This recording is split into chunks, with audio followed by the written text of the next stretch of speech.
الله نحمده ونستعينه ونستغفره ونؤمن به ونتوكل عليه ونعوذ بالله من شرور أنفسنا ومن سيئات أعمالنا من يهده الله فلا مضل له ومن يضلل فلا هادي له ونشهد أن لا إله إلا الله وحده لا شريك له أما بعد فقد قال الله تبارك وتعالى في كلامه المجيد وفرقانه الحميد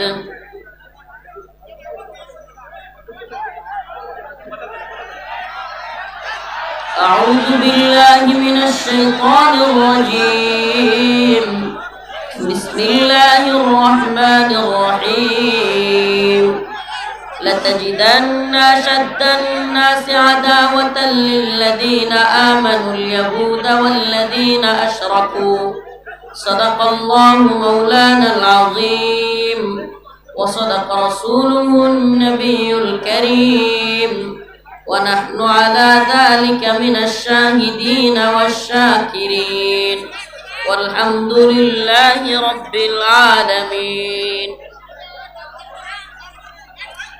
শেরুয়া বটতলা কেন্দ্রীয় জামে মসজিদের উদ্যোগে আয়োজিত শেরুয়া বটতলা শেরপুর বগুড়ার উদ্যোগে আজকের এই ইসলামী জলসার সম্মানিত উলামায়ে কেরাম মুরব্বিয়ানে আযম প্রিয় যুবক ভাইরা শ্রদ্ধেয় মা ও বোনেরা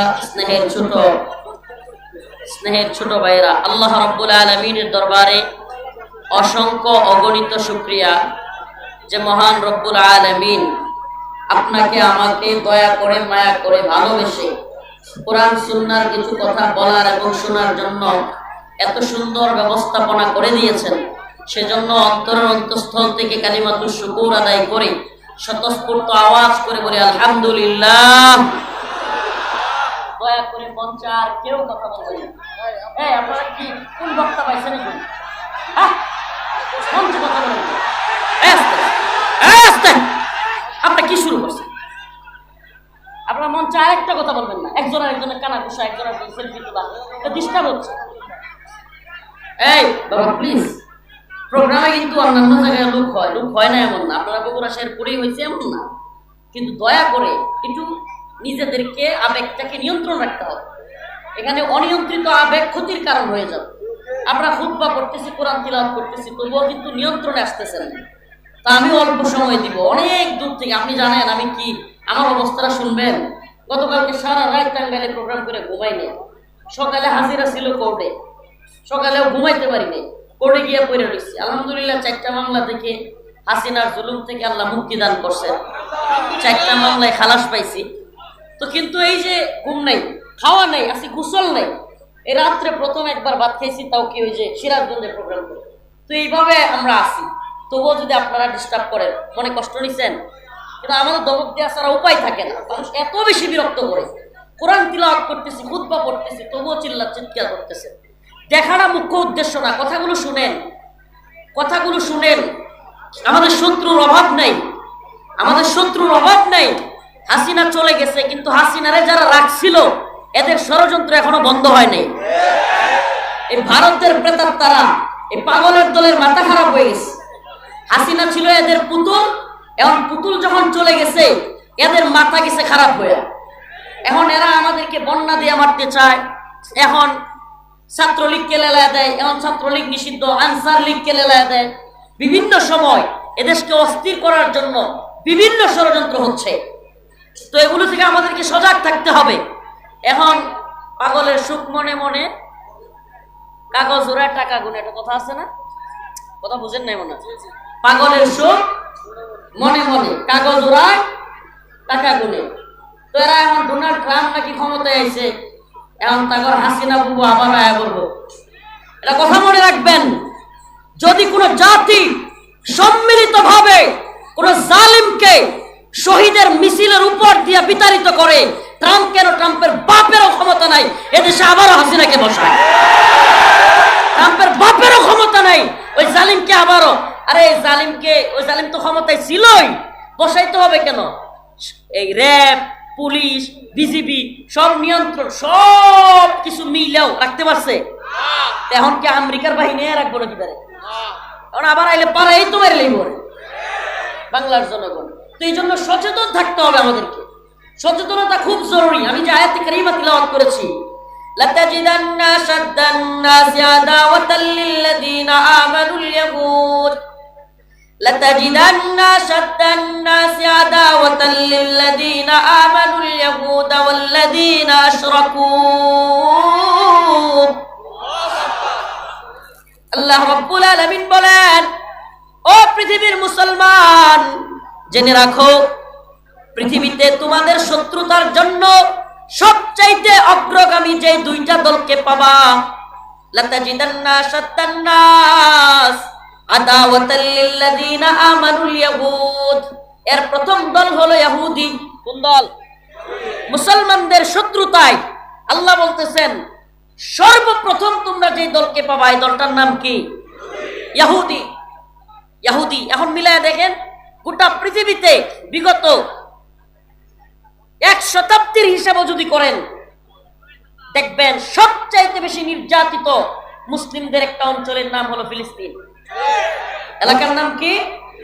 ওই ফিলিস্তিনের দিকে তাকায় দেখেন, কারা যুগের পর যুগ মুসলমানদেরকে নির্যাতন করতেছে? এরা কারা? ইহুদি। এই ইহুদিরা যুগের পর যুগ মুসলমানদের উপর নির্যাতন নিপীড়ন করতেছে। তো আল্লাহ তো সেটাই বলেছে, লাতাজিদান্না শাদ্দান নাস আদাওয়াতাল লিল্লাযিনা আমানুল ইয়াহুদ। মুমিনদের সবচাইতে বড় শত্রুতা পোষণকারী হিসেবে তোমরা পাবে প্রথম দলের নাম হলো ইহুদি। প্রথম দলের নাম কি? আল্লাহ বলেন এর পরের দলের নাম হলো আল্লাযীনা আশরাকু। এর পরে হলো মুশরিক। কারা? এই ইন্ডিয়া 1975 পরবর্তী প্রায় 6 বছর এই হাসিনা নামক পুতুলটাকে নিজেদের মতো কইরা বিভিন্ন প্রশিক্ষণ দিয়া ভারতে রাইখা গড়েই তুলছিল বাংলাদেশের মুসলমানদেরকে, ইসলামকে ধ্বংস করার জন্য। 6 বছর দীর্ঘদিন। আপনারা কি দেখছেন বিগত দিনগুলোতে? কি দেখেছেন? আলেমদেরকে একের পর এক নির্যাতন নিপীড়ন, মামলার পর মামলা, এক একজনের নামে 7টা 10টা 20টা 30টা 40টা 100 200 300। আমার সাথে এক ভাই ছিল বিএনপির, ইসাক সরকার, বিএনপির পুরান ঢাকা।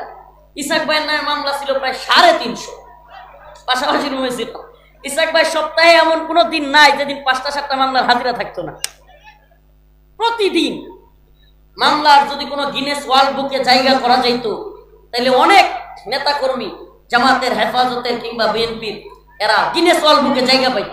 এত পরিমাণে মামলা দিয়েছে, আলেমদেরকে মামলা দিয়েছে, জেলে নিয়েছে, রিমান্ডে নিয়ে রিমান্ডের নামে নির্যাতন করেছে, অকথ্য ভাষায় গালিগালাজ করেছে, আলেমদের যৌনাঙ্গে ধরে চাপ দিয়েছে, আলেমদেরকে, দেশের সর্বজন শ্রদ্ধেয় আলেমদেরকে কারাগার থেকে মৃত অবস্থায় বের করতে হয়েছে। এগুলো কি মিথ্যা? কোন একটা কথাও কি মিথ্যা? আয়নাঘর তৈরি করেছে এই জাহেলের দল, এই জালেমের দল। কত বড় বদমাইশ! এখন এই আয়নাঘর নাকি বুয়া, মিথ্যা, গুজব। আওয়ামী লীগ হলো গুজবের কারখানা। এরা এখনো পর্যন্ত, আমি নিজে বলি, আমি আজকেও সাংবাদিকদের সামনে বলে আসছি, র্যাব রিমান্ডে থাকা অবস্থায় আমাকে যেই সেলে রাখা হয়েছে, কবর সেল বুঝেন? কবর কবর কবর মানুষকে মাটি দেয় না, দাফন করে না কবরে, এরকম একটা ছোট্ট করে রাখা হয়েছে আমাকে। আমি আশপাশ থেকে অন্যান্য ভাইদের চিৎকার শুনেছি মানুষের। আমাদেরকে চোখ বন্ধ করে বাথরুমে নিয়ে যাওয়া হইতো, ওখান থেকে আবার বের করার সময় চোখ বন্ধ করা হইতো, ওইটার ভিতরে খাবার দিত, পায়খানা ওইটার ভিতরে, ছোট্ট একটা কবরস্থানের মতো ঘর, এতটুক। 2 দিক থেকে হাত নাড়া দিলে 2 দিকে দেয়ালে হাত লাগে, নামাজ পড়তে গেলে এইভাবে, সিজদা দিতে গেলে এইভাবে 2 হাত 2 দিকে লাগে, এত ছোট্ট ঘর। এর মধ্যে ওই ঘরের ভিতরে এতটুকু টয়লেটে বসলে আপনার হাঁটু 2 সাইডে 2 দেয়ালে লাগে, এমন অবস্থা। আবার কি, টয়লেটের কোনো দেয়াল নাই, কিন্তু এখানেই দুর্গন্ধ, এখানেই খাও, এখানেই শুয়ে থাকো। তা আমি নিজে ভুক্তভোগী। এই দালালগুলো কি বলতে চায়? এরা কি বলতে চায়? আরে যাদের নেত্রী, তাদেরকে ছেড়ে এই নেত্রীকে নিয়ে তোমার লজ্জা করা উচিত। গর্ব কেমনে করো? সেই নেত্রী নেতা কর্মীরা বিপদে রাইখা পালায় যায়, ওরা নিয়ে গর্ব কেমনে করো? ওরা নিয়ে তো লজ্জা করা উচিত। তোমাদের একটা লজ্জাও নেই। এই কথাগুলো এত কষ্ট নিয়ে বলতাম না। আজকে ইন্ডিয়ার হিন্দুত্ববাদী দালাল এই রয়ের এজেন্ডা বাস্তবায়নের জন্য আমি আজকে অসংখ্য মিডিয়ার সামনে, কতগুলো মিডিয়া বাংলাদেশের মেইন স্ট্রিম এই কথাগুলো বলে আসছি, একটাও প্রচার করে নাই। প্রচার করছে আমার বাংলা জামিন হয়েছে, এটা ঠিকই প্রচার করছে, কিন্তু ভারতের বিষয়টা বলছি এখনো পর্যন্ত আমাদের বাংলাদেশের হিন্দুত্ববাদীদের দখলে। আপনি কল্পনা করতে পারবেন না, বাংলাদেশের যেই সেক্টরটা সবচাইতে বেশি রয়ের হাতে, এটার নাম হলো মিডিয়া। সবচাইতে বেশি রয় দখল করা জায়গাটা হলো মিডিয়া। মিডিয়াকে এত বেশি পুরস্কার দিয়া, থ্রেট দিয়া, ভয় দেখায়া, নারী দিয়া, বিভিন্ন হোটেলে ধরা খাওয়ায়া, অনেক পত্রিকার সম্পাদক এই বদমাশগুলো লুচ্চা, এই লুচ্চাগুলো বিভিন্ন গিয়া হোটেলে থাকছে মেয়েদের সাথে, রয়গুলো ভিডিও করে রাখছে, এখন আর লড়তেও পারে না, রয়ের দালালি করা শুরু করছে। এগুলোর তথ্য আমাদের কাছে আছে। তো এরা কি করলো দেখেন, চট্টগ্রামে কি হয়েছে আপনারা অনেকে ঠিক মতো জানেনই না, অথচ বাংলাদেশের ইতিহাসের সবচেয়ে ভয়ঙ্কর একটা ঘটনা ঘটছে। চট্টগ্রামে হিন্দুত্ববাদী ইসকনের সদস্যরা মুসলমানদের দোকানপাট গিয়ে ভাঙচুর করতেছে। আপনি কল্পনা করতে পারেন? এরা নাকি সংখ্যালঘু। এরা কি কয়? এরা কি, আমার কথা কি বুঝতেছেন না? এরা কি? তারা বলে তারা সংখ্যালঘু। বেটা, সংখ্যালঘুরা কি সংখ্যাগরিষ্ঠদের উপর আক্রমণ করে? হ্যাঁ, মুসলমানদের দোকানপাটে গিয়ে আক্রমণ করতেছে। হুজুর তো রাজনৈতিক বক্তব্য দিচ্ছে, আমার আয়াত যেটা পড়ছি এই আয়াতের পক্ষে বলতেছি। আল্লাহ পাক বলেছে তোমাদের মুমিনদের সবচেয়ে কঠিন শত্রু একটা হলো ইহুদি আর একটা হলো মুশরিক। এই হিন্দুত্ববাদী মুশরিকরা বাংলাদেশে একটা যুদ্ধ চাপায় দেওয়ার জন্য, হাসিনা চলে যাওয়ার পর থেকে এদের মাথা খারাপ হয়ে গেছে। এখন বাংলাদেশের মুসলমানদের উপর একটা যুদ্ধ চাপায়া দেওয়ার জন্য আপ্রাণ চেষ্টা করতেছে। অনেক কূটনীতিবিদ, অনেক বুদ্ধিজীবী, অনেক রাজনীতিবিদ, পররাষ্ট্রনীতিবিদ আমাদেরকে বিভিন্ন ধরনের ভয় দেখায়। আমি বলি শুন বেটা, সোভিয়েত ইউনিয়ন দাম্ভিকতা দেখায় আফগানে এসে হামলা করছিল, আল্লাহ পাক আফগানের মুল্লাদের মাধ্যমে সোভিয়েতকে ভেঙে খান খান করে দিয়েছিল। আমেরিকা সহ ব্রিটেন, জার্মান, ফ্রান্স, ইতালি সমস্ত পশ্চিমারা একত্রিত হয়ে নেটো জোট গঠন করে আফগানিস্তানে হামলা করেছিল।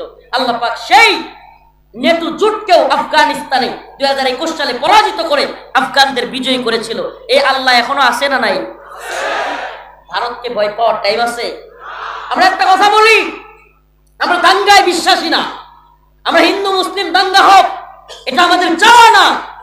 আমরা মুসলিম সংখ্যাগরিষ্ঠ দেশে অন্যান্য ধর্মাবলম্বীরা থাকবে, সহ অবস্থানে বিশ্বাসী, কিন্তু তাই বলে ইসকন নাম দিয়ে রয়ের দালালি করে হাসিনাকে আবারও ক্ষমতা আনার জন্য এদেশে